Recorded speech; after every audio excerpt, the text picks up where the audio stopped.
LWO1 WeatherNet. Liftoff conditions looking pretty good. ASDS is ready for launch. Ignition. Liftoff. Falcon 9 has cleared the tower.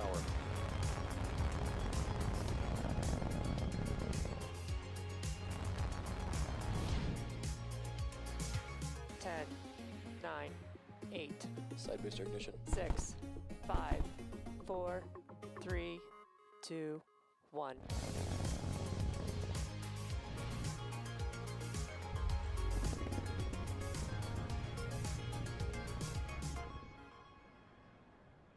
Good evening. It's Thursday, November 5th, and on your screen is a live view of Falcon 9 waiting its 6:24 p.m. Eastern Time launch from Cape Canaveral Air Force Station in Florida.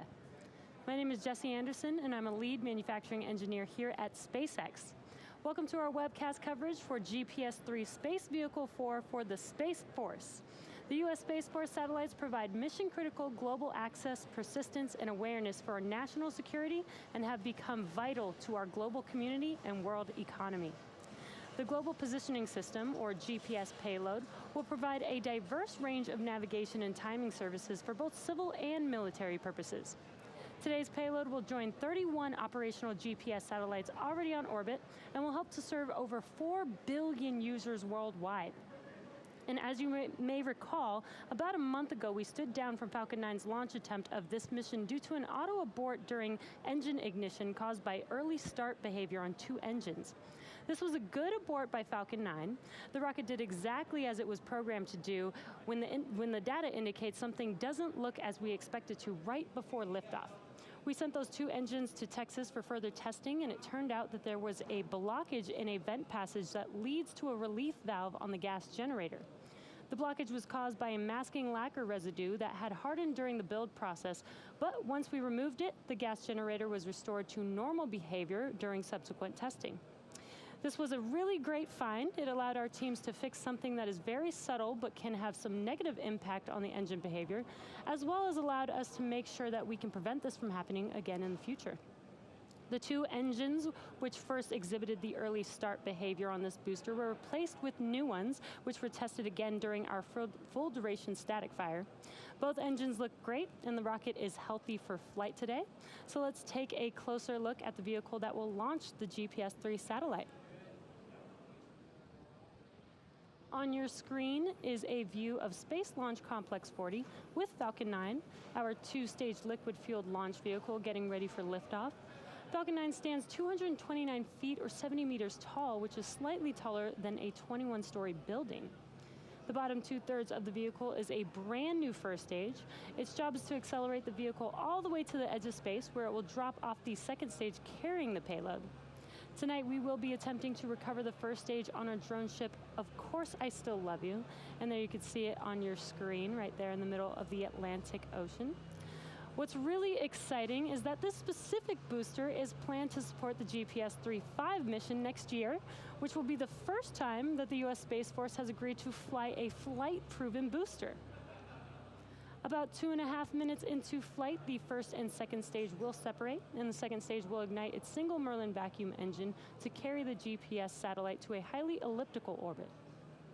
Separation from second stage will occur approximately 4,000 kilometers above Earth, and then the satellite will perform berms to raise its position to enter a circular MEO, or medium Earth orbit, and reach an apogee of approximately 20,200 kilometers above Earth. An apogee is basically just the furthest point from Earth, or the highest point that the satellite will reach in orbit. Inside of that structure on your screen, this is at the very top of the rocket, is where the GPS-3 satellite sits. And that structure is what we call the payload fairing, which is about 17 feet or 5 meters in diameter, and about 43 feet or 13 meters tall. This payload fairing protects the satellite from aerodynamic heating, loads, and contamination during ascent. But once we get into the vacuum of space, we no longer need this protection, so we will jettison the fairing halves to save some weight as the second stage continues with the satellite to its targeted drop-off orbit. The fairing halves we are using today are new, but due to upgrades being made to our recovery boats, we will be attempting to pick these halves up out of the water using our recovery vessel, Miss Chief, today. And there is Miss Chief on your screen, heading to the pickup zone. The large trusted structure next to Falcon 9 is the transporter erector, or the TE, and you can see that on your screens to the left side of Falcon 9. The TE is used to roll the Falcon 9 to the launch pad and raises it to its vertical launch position, as well as routes power, fluid, and communication to both the rocket and the satellite. Now let's get a status update on the vehicle. Good evening from the webcast desk here at SpaceX headquarters in Hawthorne, California. I'm John Insberger, Falcon 9 Principal Integration Engineer. It's been a quiet countdown during the day, working relatively few minor issues. The teams are ready to launch as we approach T-minus 8 minutes to liftoff. Now we're launching from Space Launch Complex 40 here in the dark of Cape Canaveral. This will be our third GPS launch, and all of them have been from this launch pad. Now the spacecraft team performed functional checkouts of the GPS satellite during the day, and the Falcon 9 team began their final checks of the launch vehicle at T-minus 2 hours. At T-minus 38 minutes, the team concluded their electronic go-no-go poll and gave the okay to proceed into propellant load and launch. The team then began loading propellant at T-minus 35 minutes. We load the propellants as close to launch as possible in order to keep them cold. Both the first and second stages use the same propellants, as the second stage Merlin engine is very similar to those on the first stage. This allows us to make the second stage like a shorter version of the first stage, and this commonality is one of the many reliability features in the Falcon design. Now our fuel is a refined form of kerosene known as RP1. Our oxidizer is super chilled liquid oxygen called LOX. I mentioned keeping the propellants cold. We chill the liquid oxygen as cold as we can get it, allowing us to load more into the booster. Now currently the second stage is fully loaded with RP1 fuel, and the first stage continues loading for another minute.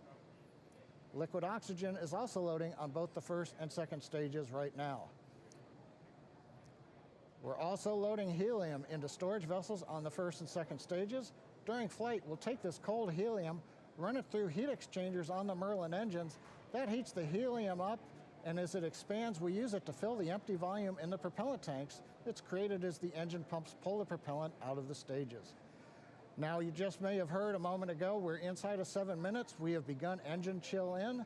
That will cool the turbo pumps and avoid thermal shocks when we start them at T-minus 2 seconds as part of the ignition sequence of the Merlin engines. The spacecraft team has transitioned the GPS payload to internal battery power, occurring just as we came on the air at T-minus 13 minutes. That is their last major activity required before launch.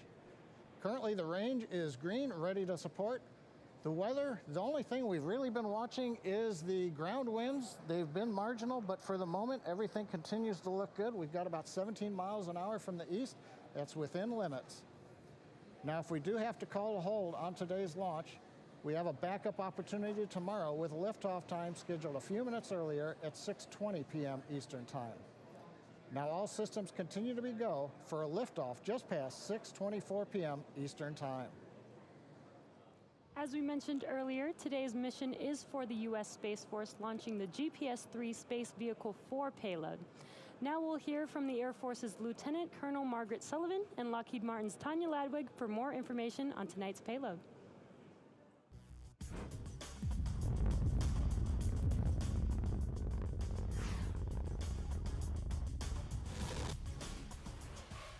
We use GPS every day.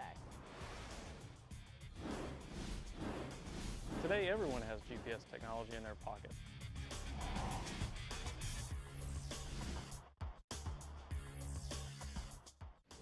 25 years of space-based position, navigation, and timing, supporting the entire world. GPS touches the lives of everyday people all the time.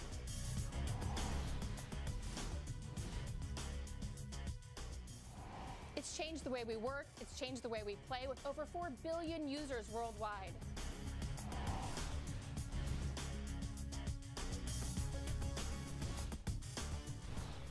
We're already preparing for the next generation of GPS satellites with our GPS-3 follow-on contract, and we're inserting greater technology for greater capability.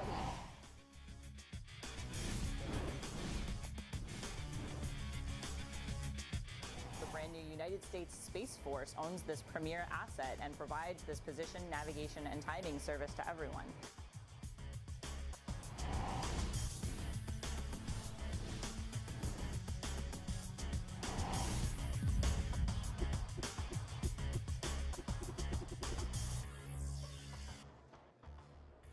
We're currently less than 4 minutes from liftoff. Everything continues to be go for launch. What we're watching right now is the strongback has just retracted to the pre-launch position. It's about 2 degrees from the rocket. At liftoff, hydraulics will move the strongback the rest of the way back about 45 degrees from the rocket. Now, first stage fuel loading did complete at T-minus 6 minutes. Strongback retracted. We're continuing to wait for first stage liquid oxygen load to finish up in about half a minute here, followed a minute later by second stage completion. Now, a minute before liftoff, you'll hear the announcement Falcon 9 is in startup. That means the rocket's own internal computers are controlling the launch countdown on the rocket. Once the engines are confirmed to be at full power, the flight computer on the second stage will then command the ground hold downs to release the rocket right at T0. The satellite team continues to monitor status and health of the GPS-3 located inside the fairing that you can see on the screen. And right now, all systems are go on the satellite. The range is green for launch. Close out. And we have, it sounds like in the background, we heard that stage 1 lock closeout complete, so we're on time. And the good news is the weather is looking good still. Ground winds are in limits, upper altitude winds are good. So as a reminder though, if we don't have a launch today, we have a backup opportunity tomorrow with liftoff time scheduled 4 minutes earlier than tonight. But right now at 2 minutes and 20 seconds and counting, everything continues to go well. Waiting now to hear stage 2 LOX load completion.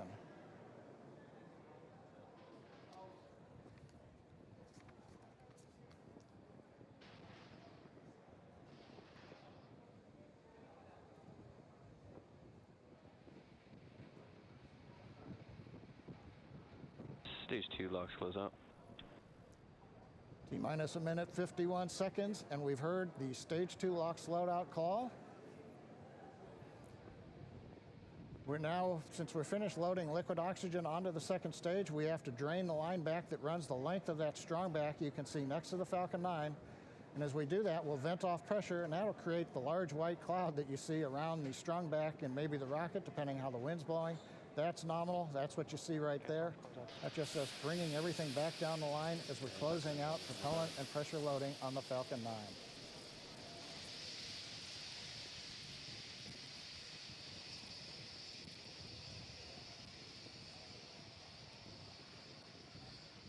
Next activity, we're waiting for the call out that Falcon 9 is in startup.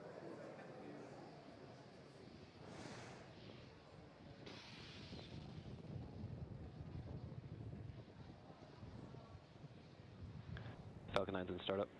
There it is. Computers have taken over the Falcon 9. We're pressurizing first and second stage tanks for launch. Waiting for final go. The mission director, go for launch.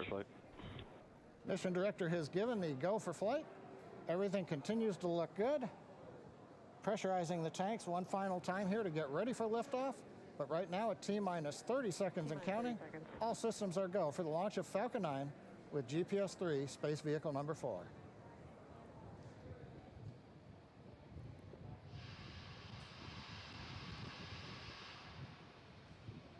T-minus 15 seconds. Falcon 9's configured for flight. 10, 9, 8, 7, 6, 5, 4, 3, 2, 1, 0. Ignition. Liftoff. Go Falcon. Go GPS.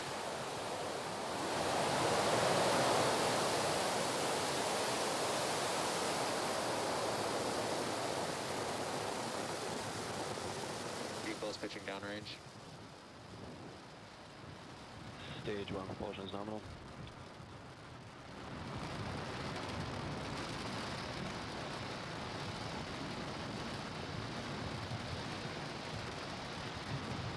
Seconds into flight, propulsion says the Merlin 1B engines are nominal. We're on trajectory and preparing to throttle down in preparation for maximum dynamic pressure.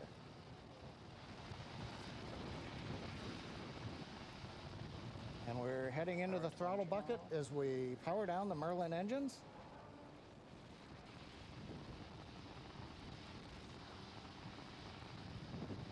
And throttling back up now. And when the engine's back up at full power, Supersonic. and we have gone past Mach 1. Waiting now for max Q call out. The vehicle is experiencing maximum aerodynamic pressure. Guidance engineer reports we're passing through the period of maximum aerodynamic pressure called max Q. From here on, as the speed picks up, the atmospheric density decreases and the loads are reduced on the Falcon 9 vehicle. Propulsion power continues to look good. The trajectory looks good.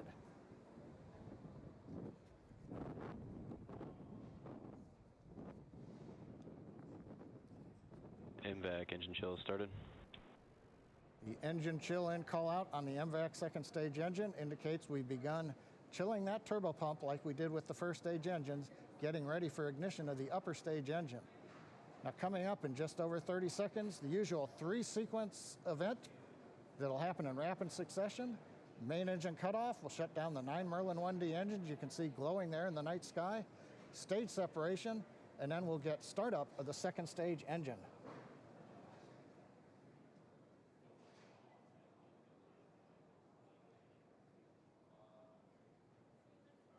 Nice view from the ground camera looking up at the 9 Merlin 1D engines on the business end of the Falcon 9 first stage.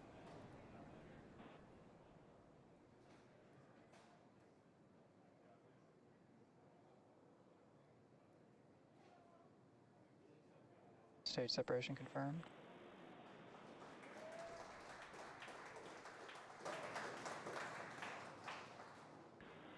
MVAC startup.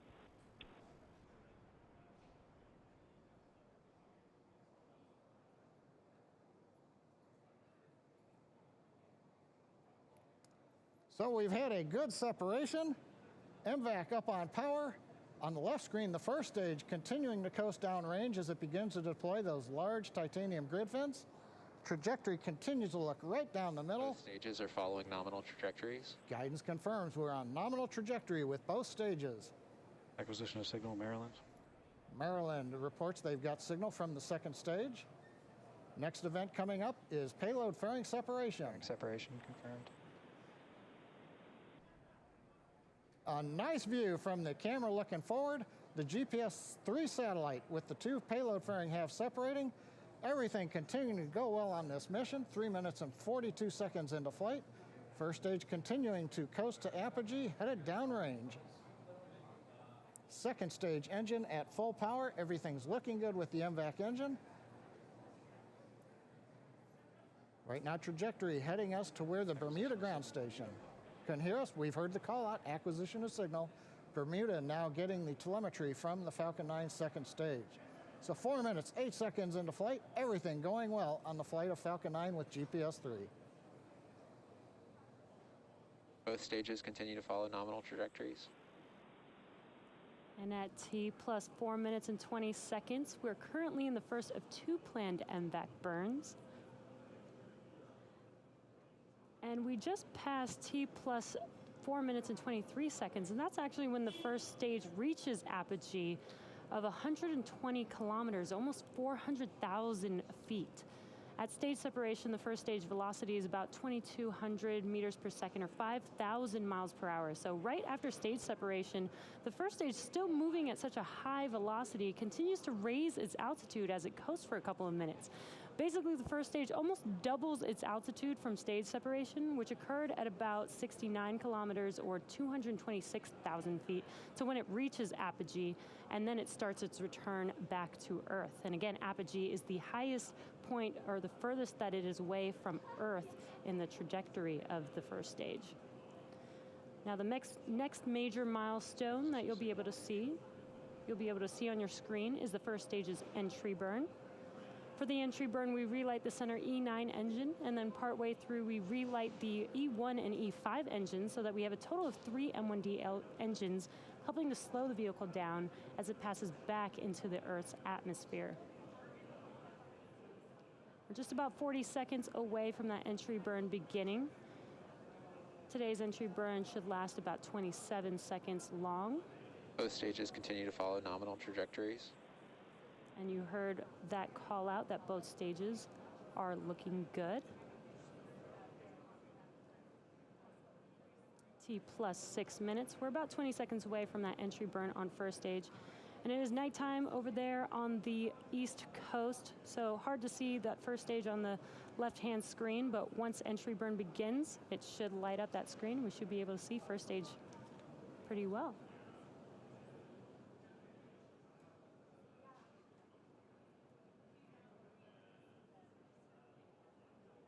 Stage 1 entry burn startup.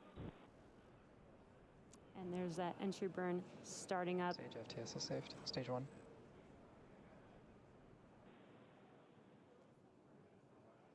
You could see the plume started off small and it got a little larger, and that is because we started with one single engine, added a couple engines for a total of 3 for this entry burn. Stage 1 entry burn shut down.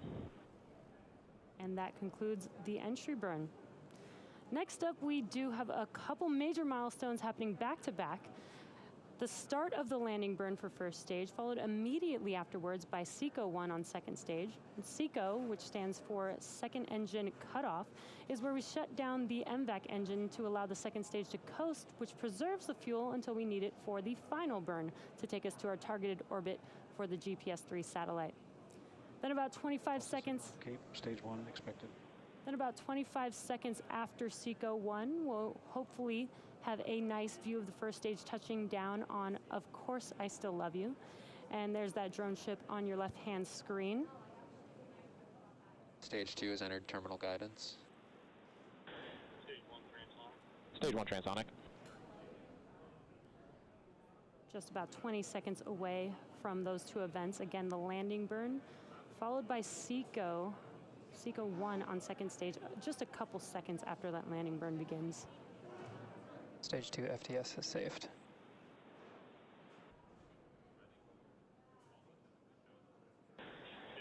Stage 1 landing burn.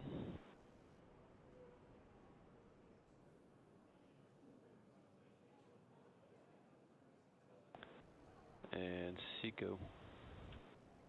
And there we've had SECO waiting for confirmation of good orbit as first stage returns to Earth.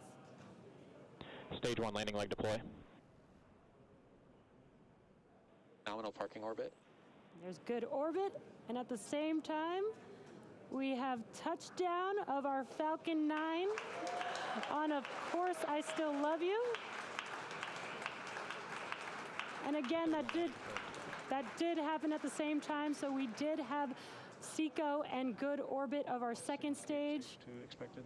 And there you can see on your left-hand screen, first stage landed on, of course, I Still Love You. This marks the 16th Falcon 9 landing just this year and the 64th of all time. And we're looking forward to seeing this booster take its second flight on the next GPS mission next year. Now, the second stage vehicle has now entered its first coast phase, which will last about 54 minutes, and we will light that MVAC engine for a second time shortly after T plus 1 hour and 3 minutes. So we're going to take a quick break, and as always, we leave you with an animation so that you can keep an eye on where that second stage is throughout the coast phase. So we'll see you back here at T plus 1 hour and 2 minutes.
Also signal Maryland, expected.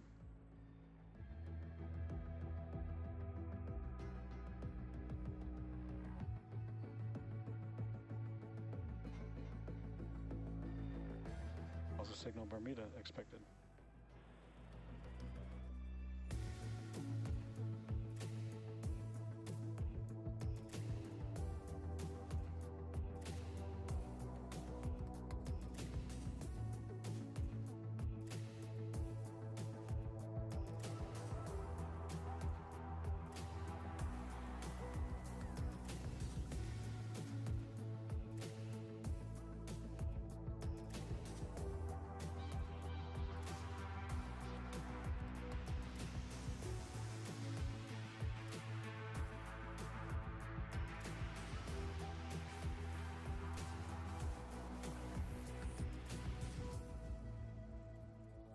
Also signal New Hampshire, expected.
Also signal Newfoundland expected.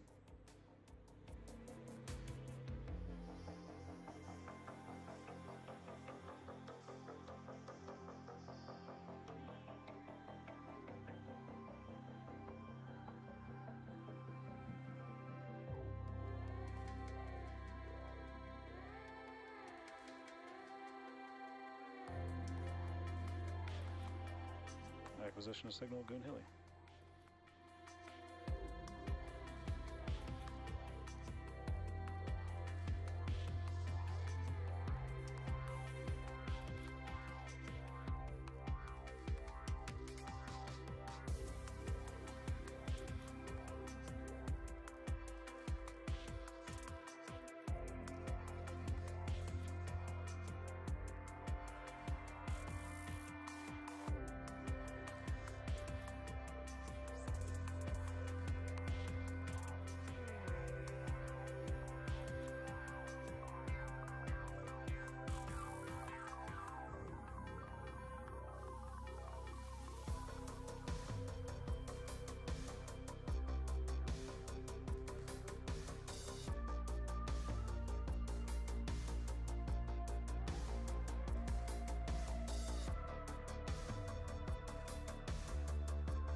Acquisition of signal Oak Hanger.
signal Goonhilly expected.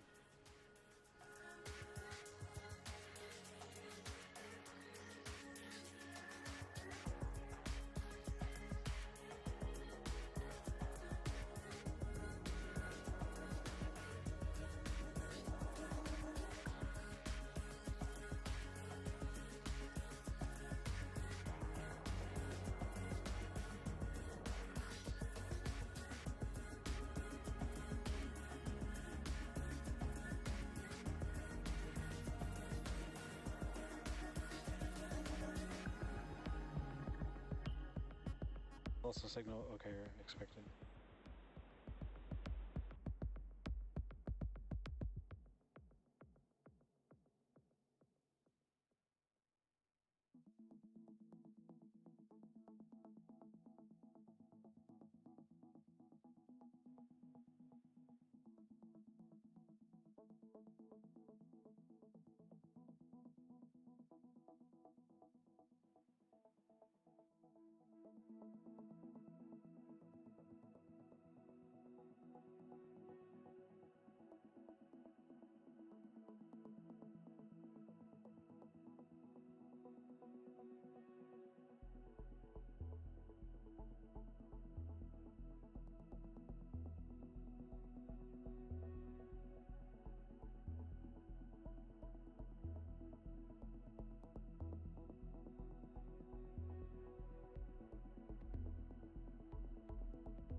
Additional signal, Diego Garcia.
Also signal Diego Garcia expected.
acquisition of signal Tasmania.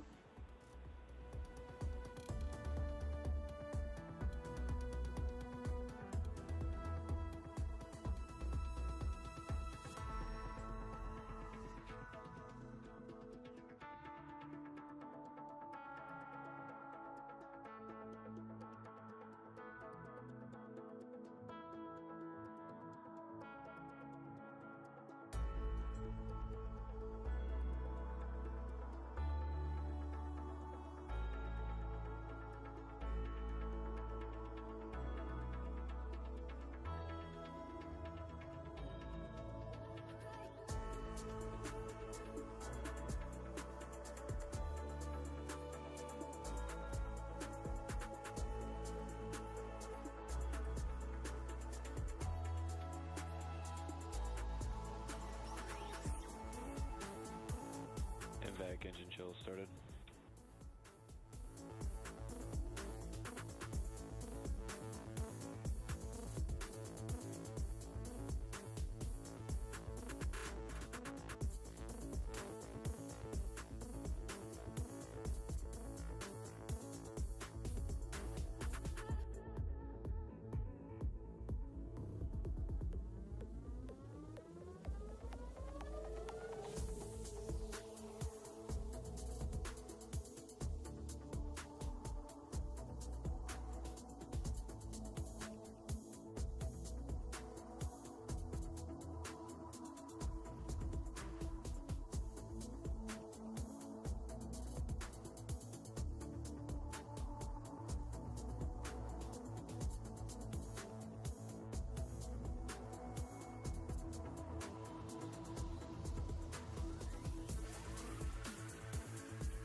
Welcome back to the webcast of the Falcon 9 mission carrying GPS-3 Space Vehicle 4 for the U.S. Space Force. To recap what's happened so far this evening, we had a smooth on-time liftoff at 6:24 p.m. Eastern Standard Time. 2.5 minutes later, we separated the first stage from the second stage. The second stage then completed its first burn, successfully inserting the GPS with the second stage still attached into the planned parking orbit. Now we're coming up on the second burn of the upper stage engine in about half a minute. Flight computer is currently commanding settling thrusters to turn on and off. That's releasing nitrogen gas out of 2 thrusters in the back of the second stage that lightly pushes the stage, and that helps keep the propellant at the bottom of the tank right above the inlets to the engine's turbo pumps. As you can see from the ground track, we're passing south of the Tasmania ground station in Australia. Following the burn, we'll be headed in orbit up towards the Hawaii and Vandenberg ground stations. Awaiting for ignition.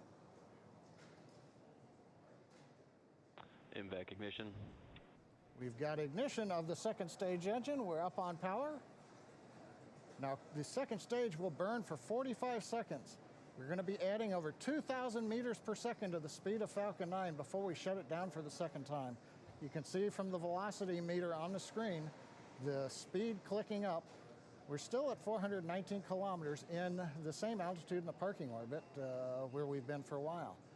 But this burn is going to bring us all the way up into the transfer orbit, and then shortly after that we'll separate the GPS satellite. Now we're coming up on shutdown number 2 called SECO-2, and this is the burn that will place GPS-3 space vehicle into the required orbit. MVAC shutdown. We've got SECO, MVAC shutdown call out. We're waiting for the orbit.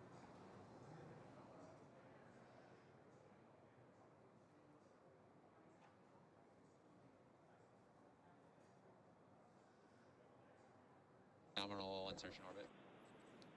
The guidance, navigation, and control engineer has called out a nominal orbit. Looking at the data, it's an excellent looking orbit. So second stage in a good orbit. GPS spacecraft is still attached to the Falcon 9 at this time. Now we're going to go through a series of events to get ready for separation. A little bit after we have finished a short coast, we are going to start a slow spin of the second stage. That's going to help stabilize the GPS satellite when it's released from the second stage. We also have to wait until the orbit takes us into range of the 2 Air Force satellite ground stations, one in Hawaii, one in California. We've got to make sure that the ground stations can be in contact with the GPS satellite before we release it. So all of this is going to take 24 minutes to get into the right situation at the right spin rate. And if that satellite separation is planned to occur at about T+1 hour and 29 minutes. So we're going to pause the commentary now during this coast, but we will come back just before planned separation in about 23 minutes.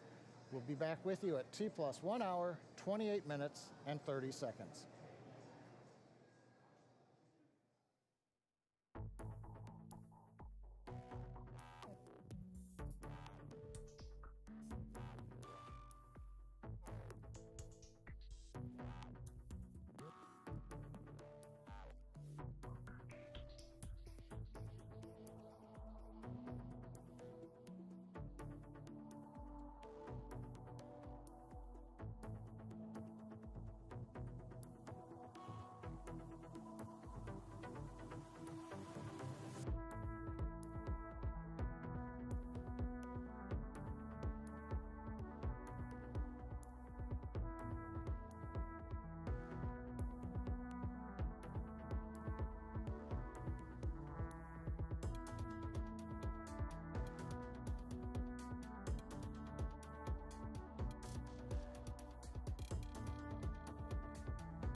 Also signal Tasmania expected.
Acquisition signal Hawaii.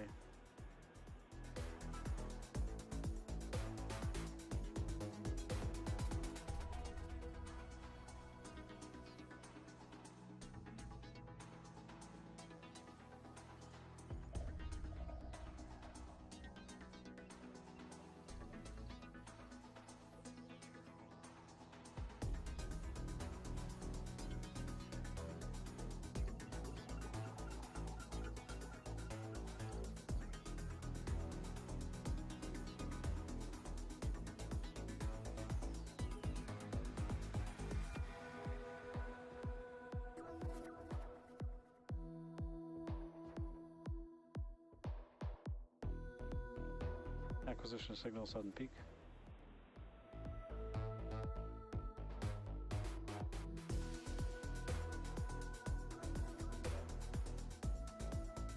Acquisition signal Cook.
Acquisition signal South Texas.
Welcome back to our launch coverage of the GPS-3 Space Vehicle 4 mission for the U.S. Space Force. If you're just now joining us, we had an on-time launch at 6:24 p.m. Eastern Time, followed by a successful ascent, stage separation. First stage came back and landed on Of Course I Still Love You, and 2 second stage engine burns. We have just one more major milestone coming up to complete today's mission, which of course is the deployment of the GPS-3 satellite from Falcon 9's second stage just about 15 seconds from now. Currently, the second stage is rotating to stabilize the GPS-3 satellite, and we're currently in view of those 2 customer ground stations on the western U.S. that John mentioned earlier that are necessary to connect to prior to deployment today. We've got a nice live view of that GPS-3 satellite. Payload deploy confirmed. And there confirms the deployment of the GPS-3 satellite as it's drifting away from Falcon 9 with a nice sunlit view there. This confirms a successful spacecraft separation, and that completes our primary mission, which will bring today's webcast coverage to a close. And it's a great view of the GPS satellite drifting slowly away from the Falcon 9 second stage, and it's a great way to bring a webcast to an end. We'd like to thank the U.S. Space Force for entrusting us with today's GPS-3 Space Vehicle 4 mission. And we look forward to the additional GPS missions we will be supporting in the future. Special thanks this evening to the 45th Space Wing for range support, and to all of our viewers, thanks for joining us for today's mission, and have a good weekend.